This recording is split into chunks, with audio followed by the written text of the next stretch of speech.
السلام عليكم ورحمه الله وبركاته. اهلا وسهلا بحضراتكم فيديو جديد. فيديو النهارده ان شاء الله عن مجموعه الرطوبه والفنات، موجود بفضل الله وباي كميه من مجموعه الرطوبه المتكامله. المجموعه بتوصل لحضرتك كامله على الشغل على طول، مش ناقصه اي شيء. موجود معانا حضراتكم موتور الفلتر بيدخل ميه للرشاشات، صناعه هندي. الموتور 100 جالون، عن تجربه حاجه ممتازه جدا لضخ الميه للرشاشات. زي ما واضح امام حضراتكم صناعه هندي، يعني حاجه اصلي، و100 جالون زي ما واضح امام حضراتكم. الموتور حضراتكم بالادابتور بالاثنين كوع الدخول والخروج بسعر 750 جنيه. يعني حضرتك الموتور بالادابتور صناعه تايواني، حاجه كويسه جدا، بالاثنين كوع الدخول والخروج بسعر 750 جنيه. يعني مش بيبيع لحضرتك الموتور بسعر والادابتور بسعر والكعان بسعر، لا، الثلاثه بسعر 750 جنيه. موجود كمان حضراتكم جميع وصلات مجموعه الرطوبه. طبعا موجود الكوع اللي بيكون في نهايه الخط او في الزاويه. موجود كمان معانا حضراتكم المشترك، وموجود معانا المحبس، وموجود معانا حضراتكم الوصله لو حابين نطول خرطوم مجموعه الرطوبه. طبعا بعد ما حضرتك بنوصل المجموعه بالكامل بيكون في تيله بتقفل معانا على الخراطيم وبتقفل معانا على الرشاشات زي ما واضح امام حضراتكم. طبعا حضراتكم اول ما اشتغلنا في مجموعه الرطوبه وفرنا المجموعه اللي كانت الوصلات اسود فازرق، والخرطوم اللي هو السيليكون ان كان اللون الاصفر او اللون الازرق او اللون الشفاف.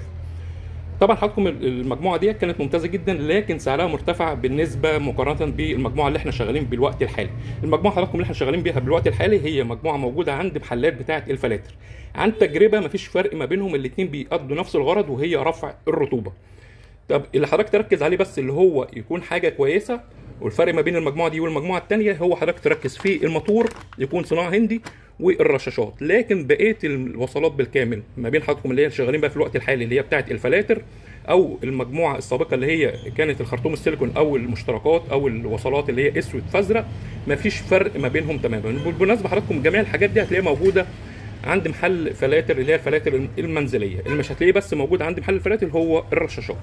يعني عن تجربه مفيش فرق ما بين المجموعه اللي شغالين بيها في الوقت الحالي والمجموعه السابقه مقارنه بالسعر. هتكون المجموعه دي لان سعرها ارخص بكتير جدا، والاثنين بيأدوا نفس الغرض.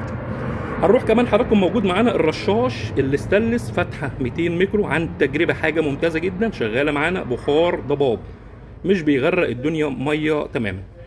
رشاش استانلس فتحه 200 ميكرو حضراتكم شغال على خرطوم او وصلات 6 مللي، وافضل حاجه نشتغل بيها هي ال6 مللي، بيكون ضيق بيدي معانا ضخ كويس للرشاشات. ده حضراتكم فتحه 2 ميكرو موجود بفضل الله باي كميه بسعر الرشاش سعره 40 جنيه. موجود كمان حضراتكم ترموستات الرطوبه اللي بنظبط على درجه الرطوبه اللي احنا عايزينها. صلي على محمد. والترموستات تشتغل وتفصل معانا المجموعه لحد ما الرطوبه تتظبط. سعر الترموستات 450 جنيه ترموستات الرطوبه. موجود كمان حضراتكم ترموستات الحراره الاس تي سي 1000 بسعر 350 جنيه. والتايمر الاثنين زمن الديجيتال بسعر 275 جنيه. وتايمر الفيشه اللي بنستخدمه في برنامج الاظلام او على الشفاط بسعر 150 جنيه. والترمومتر الديجيتال طبعا عملنا فيديو عن الترمومتر الديجيتال، بيكون فيه 2 قرايه، طبعا دي قرايه الحراره ودي قرايه الرطوبه، ده بسعر 150 جنيه.